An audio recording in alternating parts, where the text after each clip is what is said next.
Saudi স্বরাষ্ট্র মন্ত্রণালয়ের তথ্যমতে গত এক সপ্তাহে আবহা, জেদ্দা, রিয়াদ সহ গুরুত্বপূর্ণ শহরগুলোতে এই সাঁড়াশি অভিযান চালানো হয়েছে। মূলত যাদের আকামা নেই, যারা হুরুপ-প্রাপ্ত অথবা যারা নিজেদের কফিল ছাড়া অন্য জায়গায় কাজ করছেন, তাদেরকেই লক্ষ্য করে এই অভিযান চলছে।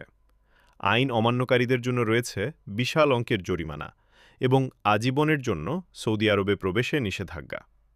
তাই ঘর থেকে বের হওয়ার আগে অবশ্যই আপনার প্রয়োজনীয় কাগজপত্র সাথে রাখুন। এই সময়ে নিজেকে নিরাপদ রাখতে নিচের বিষয়গুলো খেয়াল রাখুন। আপনার আকামার মেয়াদ আছে কিনা আজই চেক করুন। অপ্রয়োজনে জটলা বা জনসমাগম এড়িয়ে চলুন। অবৈধভাবে রাস্তা পার হওয়া বা ট্রাফিক আইন ভঙ্গ করা থেকে বিরত থাকুন, কারণ ছোট ভুলের কারণেও আইডি চেক হতে পারে।